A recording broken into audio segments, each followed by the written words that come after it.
सावधान हो जाइए सनातन का विरोध करने वाले, सावधान हो जाइए संतों का विरोध करने वाले।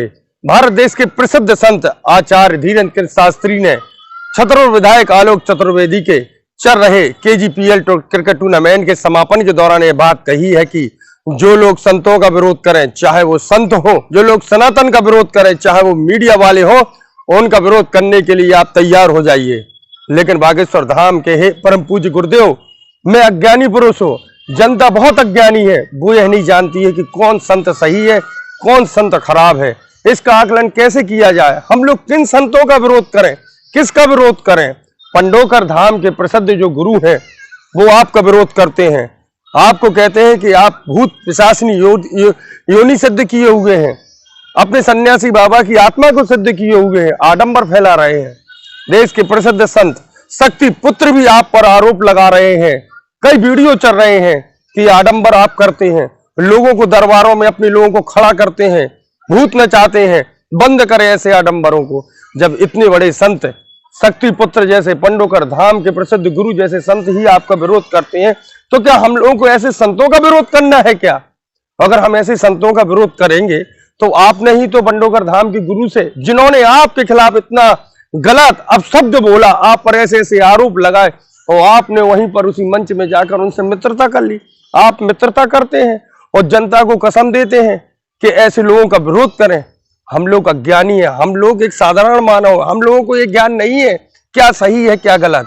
लेकिन हे परम पूज्य गुरुदेव बागेश्वर धाम के पीठाधीश्वर आचार्य धीरेन्द्र शास्त्री जी, आप तो सर्वज्ञानी है, भूत वर्तमान भविष्य सभी जानते हैं, पल पल में क्या घटने वाला है इसका आपको आभास रहता है। हे परम पूज्य गुरुदेव, हम जैसे अज्ञानी पुरुषों का मार्ग प्रशस्त करें, और जो ऐसे संत ऐसे लोग बोल रहे हैं, हम लोगों की समझ से परे हैं कि हम क्या करें, क्या सही है और क्या गलत है। ये तो आपको ही बताना पड़ेगा कौन संत सही है, कौन लोग सही है, कौन लोग गलत है।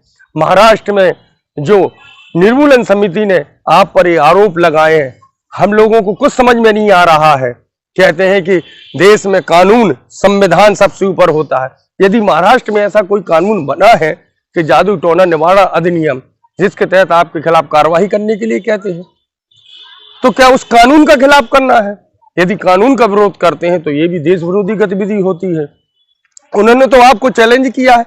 अब कई लोग आपके सच बोल रहे हैं कि ऐसे निर्मूलन समिति के लोगों का चैलेंज आपको स्वीकार कर लेना चाहिए और उनको मुंह तोड़ जवाब देना चाहिए, ताकि भविष्य में ऐसे लोग कभी ना उठ पाए। आपने कहा हाथी चलता है कुत्ते भौंकते रहते हैं। आप तो बहुत ऊंचे पद पर पहुंच चुके हैं, आप कुछ भी बोल सकते हैं, हम लोगों को इतना ज्ञान नहीं, क्या क्या बोले। देखें ये संत शक्ति पुत्र और ये पंडोकर धाम के गुरु आपके लिए कैसे कैसा बोल रहे हैं, हम लोग क्या करें?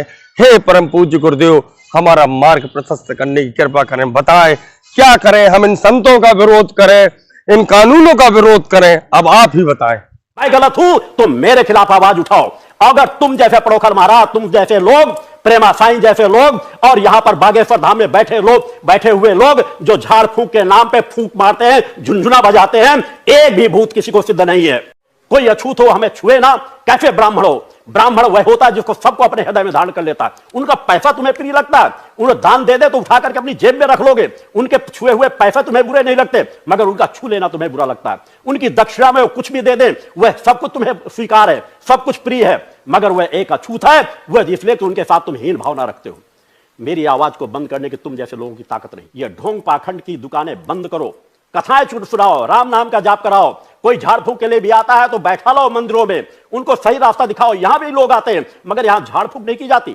आज अनेकों कहते हैं हम भगवान के अवतार है।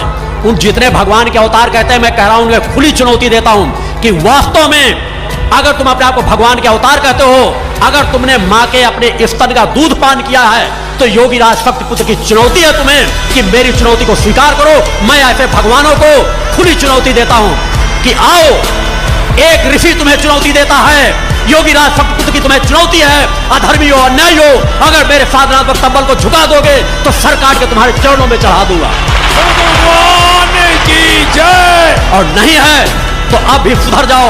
अगर नहीं सुधरोगे तो मैं अपनी साधनात्मक तंबल के माध्यम से मेरे भगवती मानव कल्याण संगठन के सदस्य एक न एक दिन तुम्हें धूल चटा करके रहेंगे। अतः यह शंखनाद युग परिवर्तन के संधिकाल का शंखनाद है।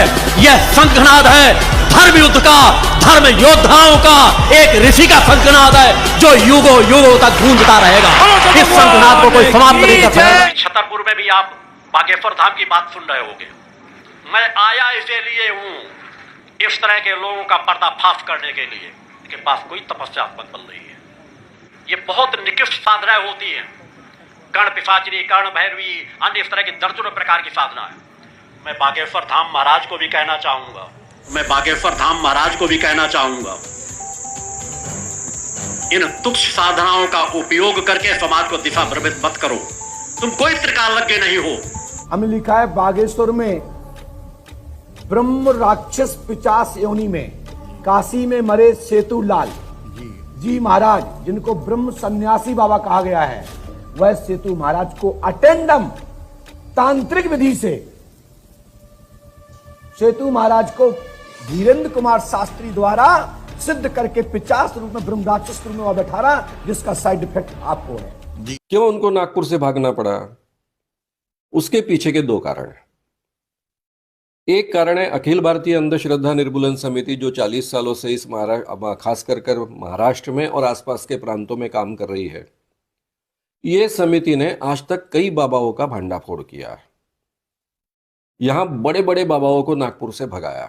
कोई न्यूज चैनल सनातन के खिलाफ लिखेगा तो उसको बाइकाट कौन कौन करेगा? पक्का? जोर से बोलो, पक्का?